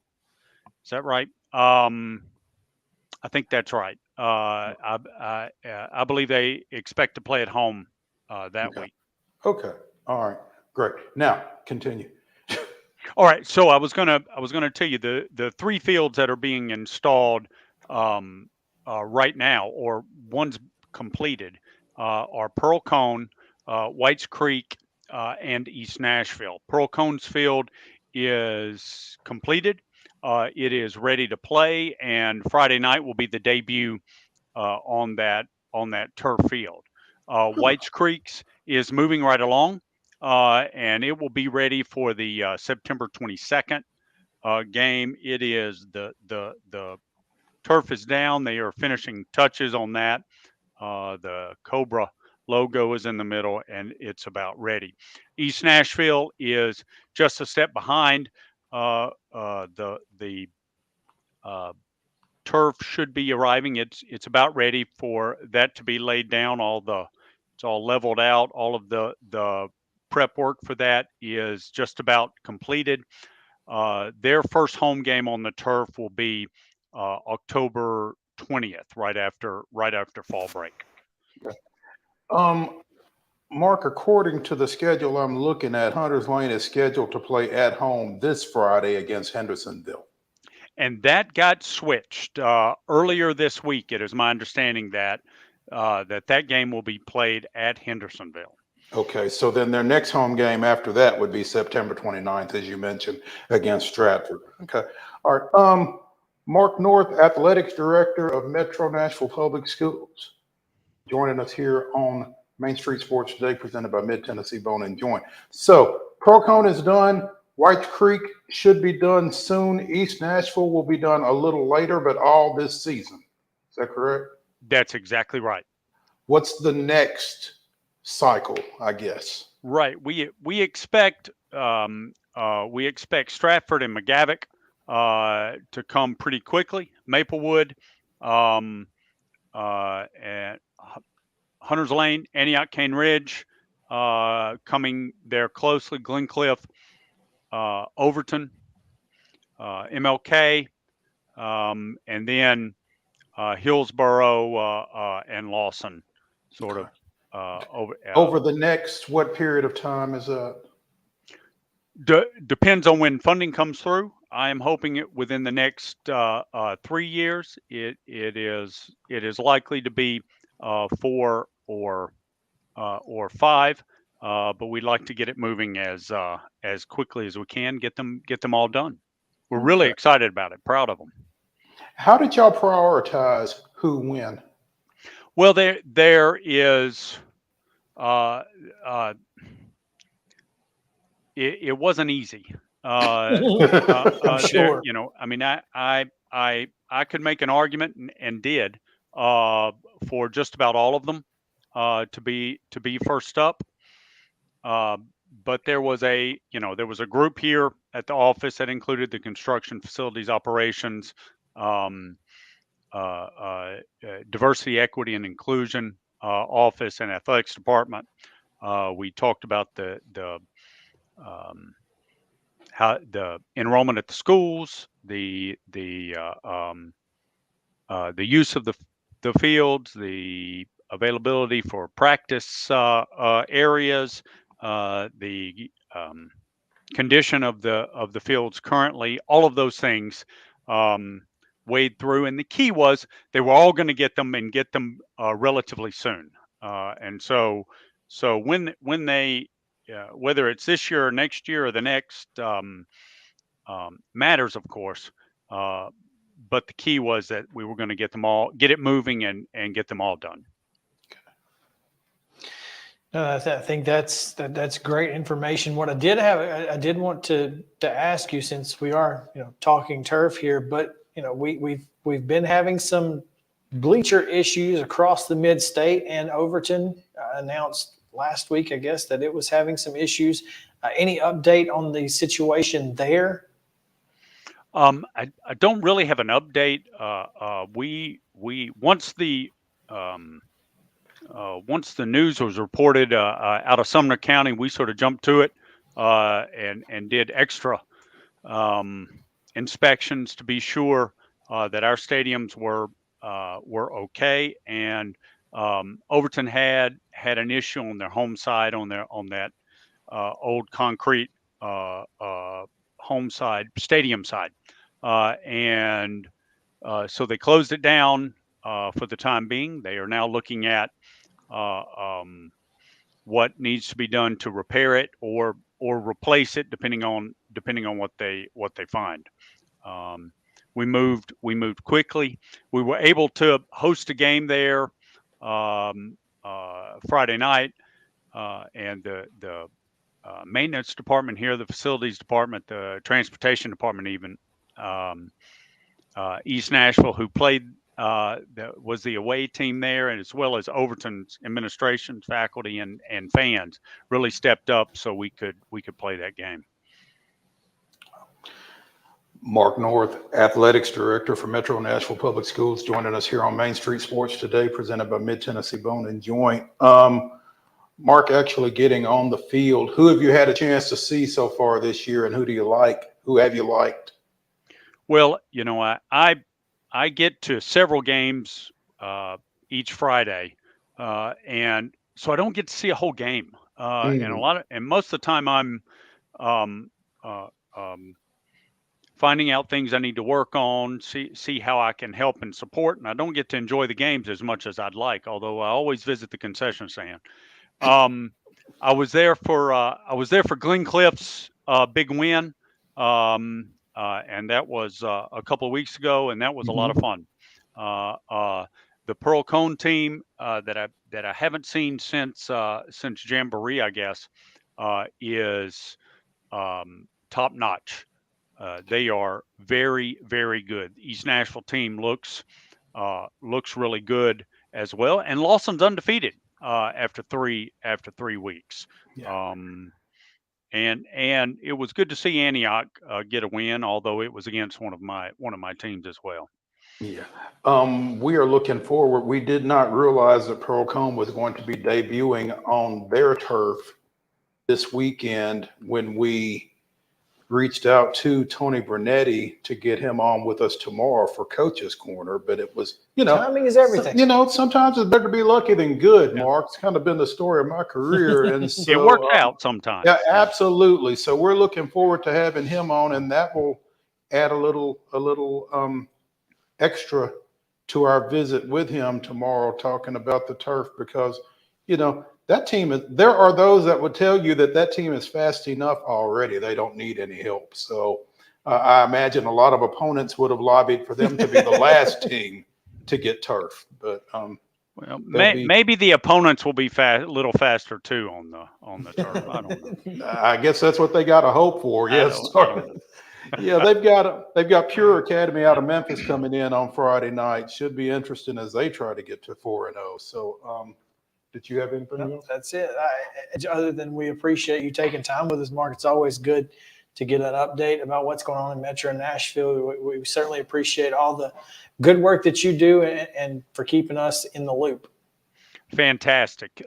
Thank you for having me. Thanks, Mark. We'll catch up. All right. Bye-bye. All right, we're going to take a quick break. When we come back, we've got some picks to make. NFL. We'll talk a little divisions. We'll make some Super Bowl conference champion and Super Bowl picks right after this on Main Street Sports Today, presented by Mid-Tennessee Bone and Joint. Stick around.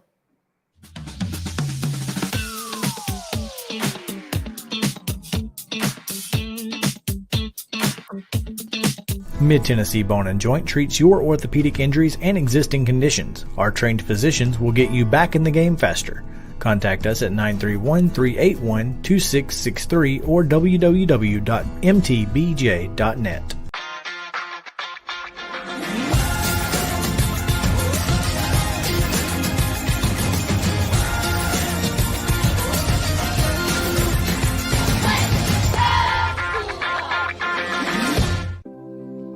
Custom Stone Handler supplies over 600 distributors and suppliers with quality stone products. Along with River Stone, we produce and distribute over 100 building, landscape, and other bulk products. Our goal is to provide quality products, service, and partnerships to ensure our customers' success. We firmly believe that the measure of any person or company is how they treat other people and customers. Give them a call at 931-490-4990 or visit CustomStonehandlers.com. With Lee Company technology, the best handymen are hands-off. Lee Company techs have been using visual findings and other smart technology tools for years to add transparency and virtually take customers along. You see what we see, whether we're in a crawl space or on a roof. With Lee Company, technology helps us help you, no matter what's happening in the world or at your house. You can't see the sights without the sounds. From the crack of the bat to the roar of the crowd and everything in between, discover what Hit City has to offer. Spend your nights cheering on the Nashville Sounds at First Horizon Park with giveaways, fireworks shows, theme weekends, and more. Single game tickets are on sale now. Visit NashvilleSounds.com to claim your seat today. Piggly Wiggly, located in Neely's Mill Shopping Center, is Columbia's locally owned and operated Cost Plus 10 grocery store dedicated to serving the community with low prices and smiling faces. Piggly Wiggly offers fresh, hand-cut meats daily, as well as daily hot plate lunches from their deli counter. You're certain to see smiling faces and a helping hand when you're here at Piggly Wiggly. Come by and check out our fresh produce, high-quality meats, and more. Down home, down the street, we'll see you at the Pig. Mid-Tennessee Bone & Joint has been the official sports medicine provider for Maury County Schools for more than 40 years. We specialize in orthopedic service, and our Ortho Quick Walk-In Clinic lets you bypass the ER. Visit us online at www.mtbj.net.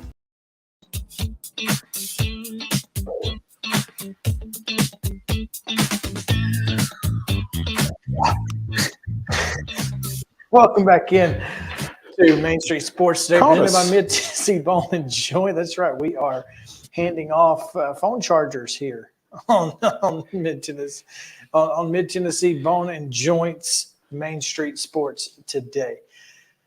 Oh, man. NFL season kicking off tomorrow night. Yeah, as Terry alluded to, Lions and Chiefs. That's right. It's an intriguing matchup. You know, it kind of is, because the Lions are not as bad as, they have been over the last several years. And it's going to cause some consternation in my house because, as you're well aware, Jody is a Packers fan. Right. Her oldest son, Robert, who lives in Cadillac, is a Lions fan. Thanksgiving must have been fun for a few years. Mm-hmm. Yeah.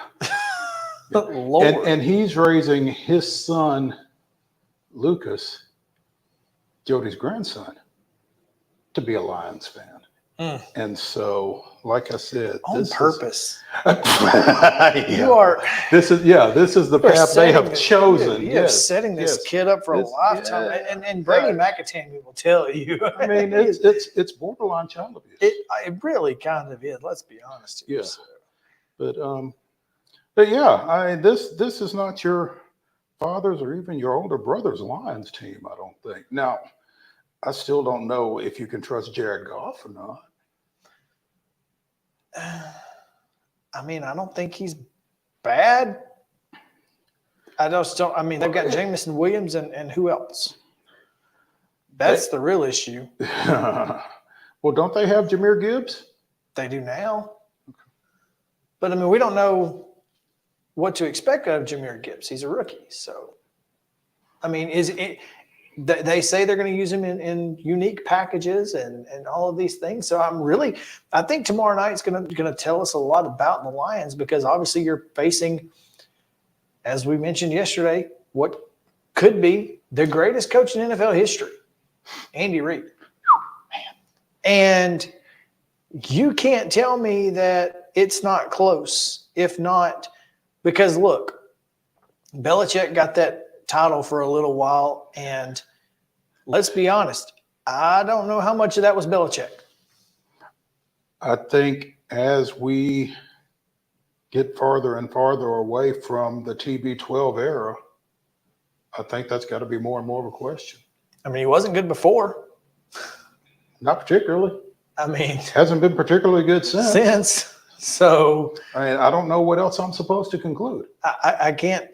I mean, at this point, you're talking about Andy Reid, a guy who took the Eagles to a Super Bowl before it was cool. Mm-hmm. Now, obviously, Peterson won one, and they've been back since. But I mean, the Chiefs weren't very good. But now, if you're gonna connect Belichick and Brady at the hip, then there are those that are going to tell you that you've got to connect Reid and Mahomes. Why? He took the Eagles to the Super Bowl. Those that would tell you that probably don't remember that. Well, and I think that's kind of the key here. I mean, Andy Reid is, I mean. And I'm not arguing with you. Right. No, I know. I understand. I mean, this is a guy who's won 200 and going to win 250 this year. A 64% winning percentage. He's 22-16 in the postseason. That doesn't suck. He's been named Coach of the Year 18 years apart. In 2000 and in 2018, he was also named AP Coach of the Year in 2002. I mean, the more and more you think about it, Andy Reid is at least in the conversation. Certainly, and I don't think that's deniable. He's won 2 Super Bowls. He's played in or coached in 4, right? Kansas City's been to 3. Mm-hmm. So you tell me. I mean, who else is in the conversation? Currently coaching? No. Period? Well, I mean, all-time greats. Don Shula. Lombardi. Chuck Noll. Shula. No. Landry. Belichick, I guess. He's won 7 Super Bowls. Yeah. Bill Walsh. Oh, that's a good one.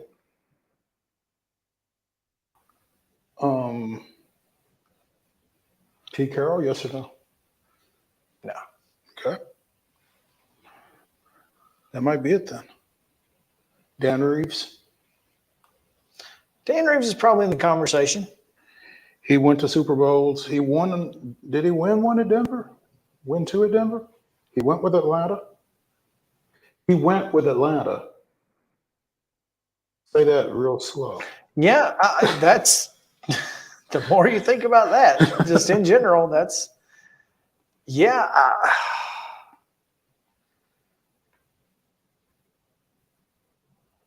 He did not win the Super Bowl as a head coach. Dan Reeves did not. Did not. How many did he go to? Doesn't say. But he didn't win one. Let's see. He lost to Denver, ironically, in the Super Bowl. Isn't that something? Right. And lost with Denver to the 49ers. And lost to New York. With Denver. And lost to the Redskins. So he went to 4. He went to. Oh, yeah. He coached Denver when Doug Williams went off that year. So they lost. He lost in the Super Bowl to New York and Washington back-to-back years, and then the 49ers 2 years later in '89, and then went back to the Super Bowl in '98 and only to lose to Denver. That is absolutely brutal. That is. That's twisted right there. Yeah. That is. Marv Levy. Yeah. I mean, lost 4. How many coaches, Dan Reeves and Andy Reid, how many coaches have taken 2 different franchises to the Super Bowl? That's the list, I think. Reid and Reeves? Yeah. Might be it. I mean, because everyone else kind of stayed. Mm-hmm. Yeah. They didn't need to go to if we got to Super Bowls, why would we leave? Why would we go somewhere else? Well, Different directions. And in Reid's defense, he didn't leave. No, he was told to go. He was told to leave. Yeah. So I mean, look, I think Andy Reid is in the conversation. I really do. I think he's probably the most. As far as offensive minds go, I think he's among the top, if not the greatest offensive mind in the history of the game. I think Mike Leach at the college level is probably there. I think at the pro I level, it's Andy Reid. I think a lot of people are going to stop you there and remind you once again of Bill Walsh, probably. No, obviously Walsh's West Coast offense innovated the complete, the entire game, but. Reid's a guy who completely changed the dual threat game with Donovan McNabb. I mean, he made it to where dual threat quarterbacks could be successful in the NFL, whereas before that there was Randall Cunningham and everybody that's else. it. I mean, so and obviously Michael Vick came along later, but I don't think Michael Vick is Michael Vick. I don't think he gets the opportunity he got without Donovan McNabb having been successful. Either in Atlanta or Philadelphia. Yeah. So, yeah. Anyway, completely different subject. Wasn't what I wanted to talk about. I wanted to get to some predictions, and we'll get to those now, but I think it's a really interesting conversation to have. Let's start, Mo, in the AFC with the AFC East. That's the Bills, Jets, Patriots, and Dolphins. Obviously, the Bills were the favorite last year, and I mean, I guess they ended up okay, but certainly didn't dominate like most thought they would. Didn't dominate like most thought they would. I think a few more teams kind of devoted a little bit more attention to Josh Allen, and I don't think they had enough to, open things up for Josh Allen, really. I think despite all the hype around the Jets, and when you get the quarterback that they got, then that ups the ante a little bit, but I still think Buffalo's a team to beat in the division. I think this is the toughest division in football. I think you're probably right. And because any of them could win it. And I think the Patriots are the number 4 team. I would say the Patriots and Dolphins are probably fighting to stay out of the cellar for that 3 spot, and the Jets and Bills are probably fighting for the 1. But I certainly wouldn't be surprised if any of those 3 ended up 2. So, yeah, I think this is the toughest division in football, and I would probably say I think you're right that Buffalo's the team to beat. But, man, the Jets went and got a lot of weapons. Mm-hmm. And they had some weapons. They had some weapons. They went and got more weapons. I mean, Sauce Gardner at corner. And then on the defensive side, they're just fantastic. Mm-hmm. I got to go with the Jets. That's fine. But, I mean, again, I think they could both go 11-6, and it's a tiebreaker situation. You know what I mean? Or 12-5 even. Mm-hmm. I mean, the AFC North, Bengals, Ravens, Browns, and Steelers. Say that again. Bengals, Ravens, Browns, and Steelers. I think if you flip-flop, well, I don't know. That might be the way that division finishes. Bengals, Ravens, and then I think Browns, Steelers are kind of interchangeable depending on what play you get out of Kenny Pickett, the quarterback, and what play you get around him. I guess the X factor is, what is day to day? What aren't we all? What is Joe Burrow's health status? Yeah, he's day to day according to their coaching staff as of 2 days ago. So whether he plays week 1 or not, I don't think that's going to matter in the long-term division race here. I think it's the Bengals to lose. I think the Ravens are going to be a little bit better because there's not going to be the cloud of confusion with regards to Lamar Jackson. Mm-hmm. So I think they'll be a little bit better, especially offensively with J.K. Dobbins in the backfield, giving, he's kind of their Derrick Henry, taking some pressure. And with Todd Monken kind of drawing things up. And Todd Monken is back to lead that offense. I think the Bengals, again, I think it's theirs to lose because, again, their receiving core is just disgusting. If that offensive line can keep him upright long enough to throw the ball. They've not had any they've had issues, but it's not been detrimental to their success to this point. So I'm going to go Bengals, but boy, yeah. I think the Ravens could give them a shot. Mm-hmm. AFC South, of course, it's the Titans. Got the Jags, Colts, and Texans. Could be the worst division in football.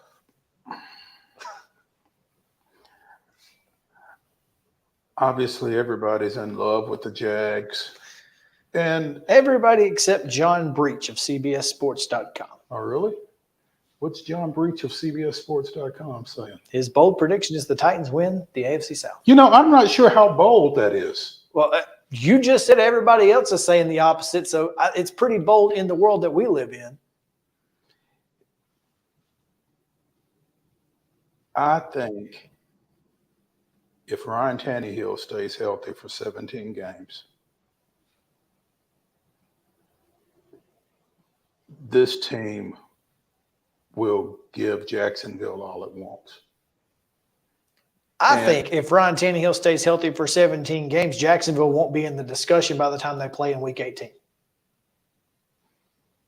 I wouldn't argue with that. I don't think it's a give all they want. I don't think that the Jacksonville can keep up with the Titans if Ryan Tannehill is healthy. Yeah. And again, I wouldn't argue with that. I mean, I was trying to couch it a little bit. No, because, no. I'm not going to. I think you're exactly right. I think they had some success last year, but for all the they still went 9-8. For all the success that Jacksonville had last year, Tennessee had a chance to win the division in the final week of the season with everything they dealt with. Exactly. So, yeah. Now, are they probably better? I think Calvin Ridley is a game changer.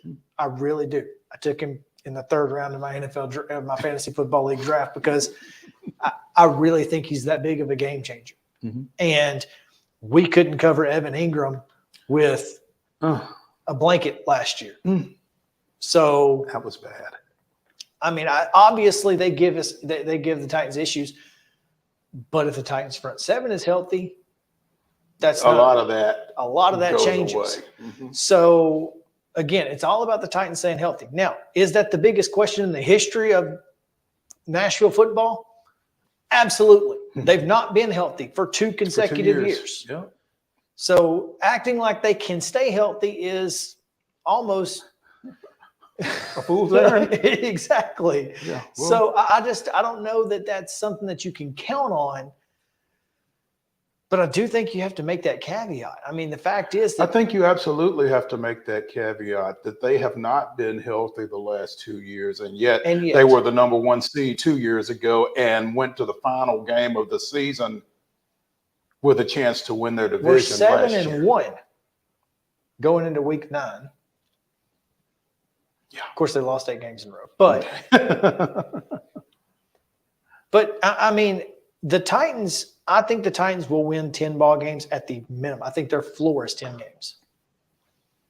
And I think Sunday they're going to show – they are going to make people ask what's wrong with the Saints. That's how bad that'll be the question. Oh, yeah, sure. That'll be the question. Never It won't how be good are the Titans. No, it won't be, wow, these guys are pretty good. It'll be what's wrong with the Saints. Yeah. How bad is New Orleans? Well, come on now. Yeah. Look, in Derek Carr's debut. And here's the thing. This front seven against a quarterback who you know where he's going to be, they might have a field day Sunday. AFC West. Really? We're going to do this? Broncos, Chargers, Chiefs, and Raiders. We're going to do this? I mean, is it a question? Is it a question? Again, you talk about the health of the Titans. I mean, I guess if something catastrophic was to happen to Mahomes, that would change anything. But I mean, short of that. Is Chase Daniel still their backup? I don't know. I mean, I'd say that there's a huge drop off. Yeah, I mean, whoever it is, it could be Ryan Tannehill and it'd be a drop off. I mean, that's just kind of the way it goes. Yeah, Blaine Gabbert. Oh, yeah. You really want to keep Patrick Mahomes healthy? Yeah, no question. But yeah, after that, it's pretty much just talk about drop offs. NFC East. Ooh. Yeah, Commanders, Cowboys, Eagles, and Giants. How can it not be the Eagles, right? It could be the Cowboys. Could it? Dak Prescott, CeeDee Lamb, Brandon Cooks. They've got Tony Pollard coming back. And Tony Pollard is the guy now, right? Tony Pollard's the guy. No, the guy who Ezekiel Elliott, and that's up in New England. That dude, he looks like Eddie Lacy in year 2. I mean, he looks bad. Him and Zion on that same diet, the seafood diet. So I think the Cowboys could win it. I think the Eagles could win it. Here's my bold prediction. I think the Giants do win it. Listen, that is bold. I am a Brian Daboll stan. I didn't think he was a very good offensive coordinator at Alabama, but I think it was a college thing. He's been very good at the NFL level. I tell you what, he has made Daniel Jones better than I would have ever expected. Defensively, they struggle, but I think the Eagles regress. I don't think that, because you know how that Super Bowl situation kind of works.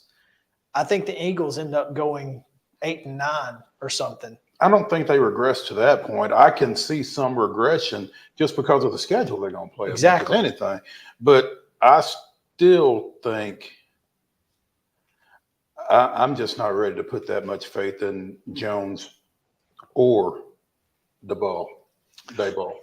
I think it's probably Eagles, Cowboys, Giants. No love for the Commanders? None. You got a new quarterback, though. They got a new quarterback. They got a new offensive coordinator, and I hope they do well. I hope Eric Bieniemy does well. Do you think Washington wins 7 games? Oof. You got to think they're playing a number 4 schedule. They got 6 games in that division, which is not easy. Yeah, very tough. So Sept? I don't know. Ask me Monday after the first one. Yeah. NFC North. It's going to be Bears, Lions, Packers, Vikings. Be careful what you say here. Mm-hmm. Well, it's not the Packers. No. Do they make the playoffs? Do you think they can they can sneak up as a wild card? They'll make a run at it, I think. Again, Jordan Love could be great. He could be great. We don't know. He could be awful. We don't know. Again, the same thing with Aaron Rodgers. We didn't know. When Favre left, it was a big question mark. Dude turned out to be pretty decent. So I want to say Vikings, Duck, but what do you have with Cousins? Justin Jefferson.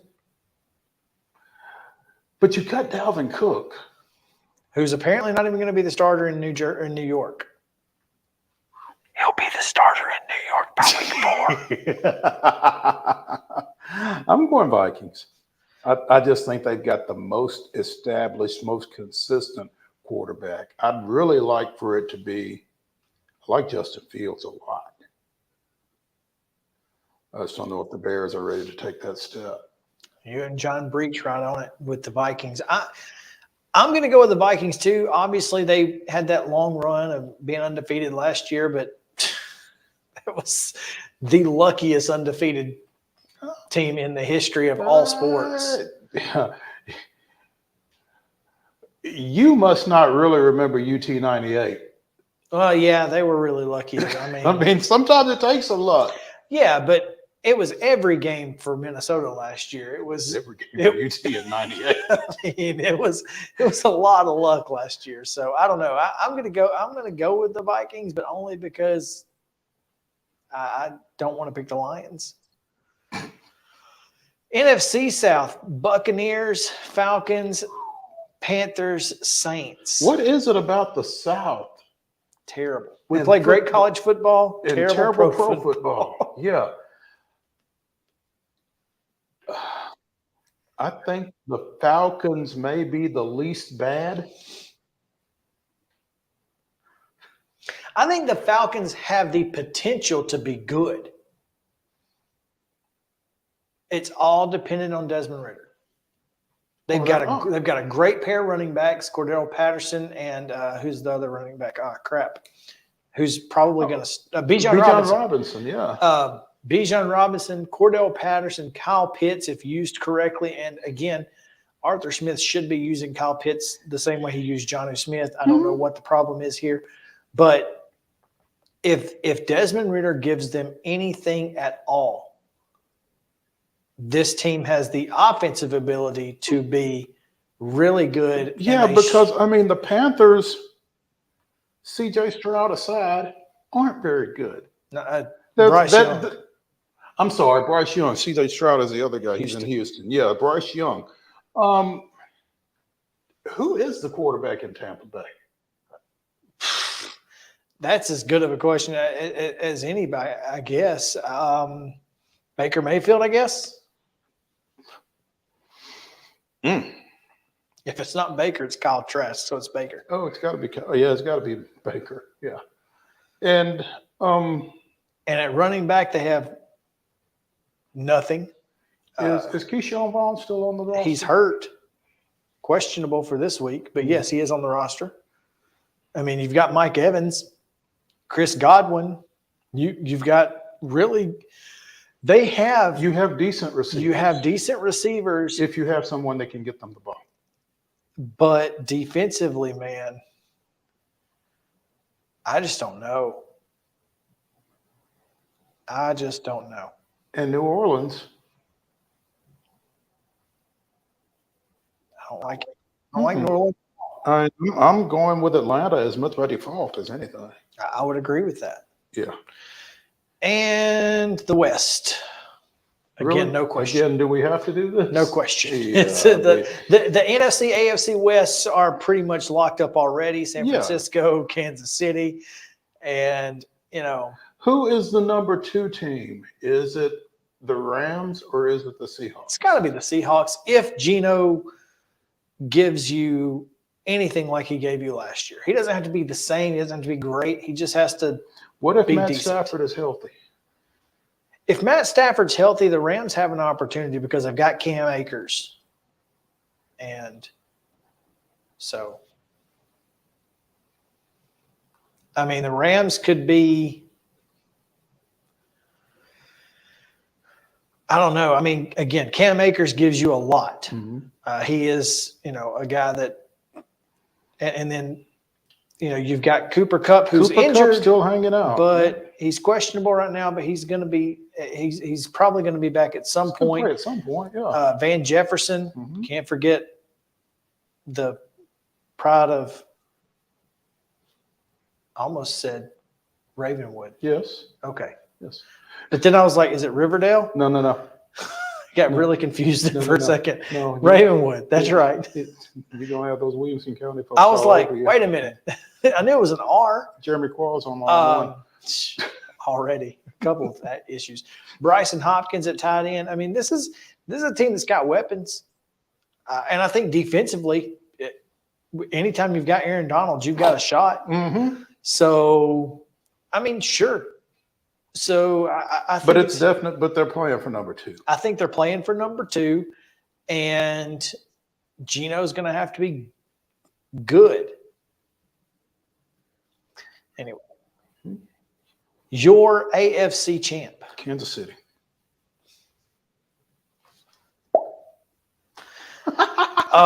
No limbs gone out on here. Sorry. I mean, you asked me, right? You can't be mad. No, you can't. If I pick the best team to win the division conference. All right. I'm going with the Bills.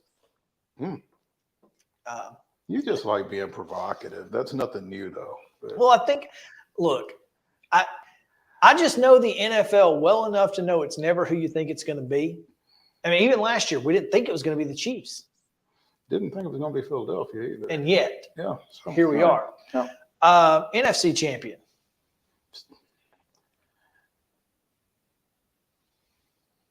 Given the difficulty that we had coming up with everybody else, got to be San Francisco, doesn't it?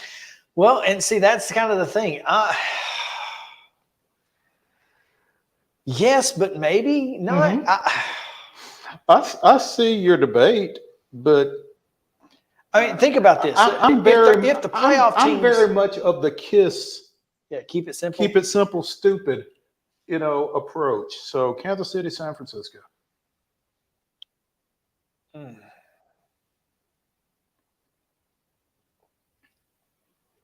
I'm gonna go with the Cowboys out of the wild card. I think the Giants win the division, but the Cowboys come out and win. Here's the thing: the NFC. The Cowboys, as the wild card, means that they're going to be on the road in some pretty tough environments in the playoffs. Maybe it's a Philadelphia. Obviously Minnesota is inside, but an inside team making a run in the postseason doesn't necessarily. But it's not like they don't play at Philadelphia in the winter. I don't know. I understand but they've got to go to New York. They've got to go to, I just think it depends on what the road looks like for them as a Philadelphia in November. They get the Giants week 1 on the road. So they got to go to Buffalo in December and to DC in January 7th. So I don't know. So you like Kansas? No, you like Buffalo and Dallas. I like Buffalo and Dallas. Okay, I got Kansas City and San Francisco. All right. Let's see how that goes. It'll be 2 completely different teams. It won't even be close. Let's go to the weirdest and wildest news from across the world, where we have scoured the internet, and there's like you sent me this. 0-11 season in 2022. Saturday season over at Air Force Trophy to establish a call. Instead, the Colonials almost suffered before game. Reporter Katie Wingate posted on social media that Robert Morris traveled to Colorado Springs without 20 of their uniforms. So they had to warm up in Air Force practice jerseys instead. And I don't know if it ever got rectified. It did. Did it? Okay. Moments before kickoff, the Colonials were saved them from the potential indignity as our uniforms did arrive, but it couldn't save them on the field as they lost 42-7, but they covered the 47-point spread. There you go. And really, that's all we're worried about here. Did Robert Morris cover against Air Force? Yes, they did. But yeah, could you imagine having to go out there in another team's practice jerseys? No, I can't. I wouldn't. Brutal. I'd just say, you know what? Maybe we just take this one to the house. How embarrassing would that be? As embarrassing as it gets, let's be honest.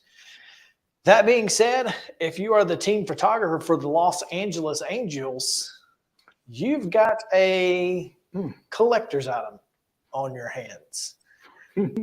Because Angels reporter Sarah Valenzuela shared photos of a body double for Shohei Ohtani on social media and stated the man was just slated to occupy his spot in the photo, and they plan to Photoshop Ohtani into the photo once it's released. But if you don't think that photographer's keeping that raw file, you are sadly mistaken. Sadly. It's going to be some random tall dude. And by the way, they put him in an Ohtani uniform. They didn't give him like a regular, just like a no name on the back uniform. They gave him an Ohtani uniform. Hope he got to keep it. What he got out with it. What is the purpose of having the name on the back of the jersey? What is the deal? For a team photo. It's, where you're not going to see just the back see of the the front. jersey Just anyway. give me a plain. You might not even see the 17, depending on where he's standing. That's probably what it is, because they do have a front number, don't they? Mm-hmm. Okay. Yeah. But you could still, you don't have to put the name on the front. I can tell you've been covering high schools way too long when you ask whether or not uniforms have front numbers. Yeah. Well, the Braves don't. They don't, do they? No. That's wild. So never even thought about that. The Braves don't have front numbers, and so I mean, that's it's okay. We still know who they are. Yeah. but it's so funny. Shohei will be in the photo when you see it, Phil Nevins said. No, he will not be in the photo. He will be pictured. He will not be in the photo. In the photo. There's a difference. He will be pictured. He will not be in it. Oh, man. Hey, I don't know if you've got this Go or ahead. not, but it's something we need to talk about. Go ahead. So last year when Alabama went to Texas. Oh, yeah. And they put him up in the rafters. They put their band up in the top deck. So now Alabama is returning the favor. They are returning the petty. Returning the petty is good. Yep. I will say this, though. Longhorn band members not happy about Alabama or LSU's band being up there, but it's strictly a money decision. You can sell the seats where those people were for more money than you can sell the upper deck. So put the band in the upper deck. Since they're not paying. Not paying. It's bull crap, but I guess it is what it is. It is what it is. I didn't have that Longhorn on here, but I did have another. Police in Northeast Nebraska, Norfolk Captain Chad Ryman said it didn't take long for officers to track down a modified Crown Victoria sedan after a 911 call about it driving on the main highway, entering the city of roughly 24,000 people, Nebraska's largest city, by the way. We didn't have a full understanding of it until we saw it. The car that Lee Meyer has driven in parades across the area for years, has half a windshield and the roof removed to make room for Howdy Doody, his bull. A real live bull. A real live bull, Howdy Riding Doody, in a vehicle. riding in a vehicle. And they finally got him. Again, he drives it in parades. I want to know how the thing moves, to be honest with you. But don't worry, he didn't steer.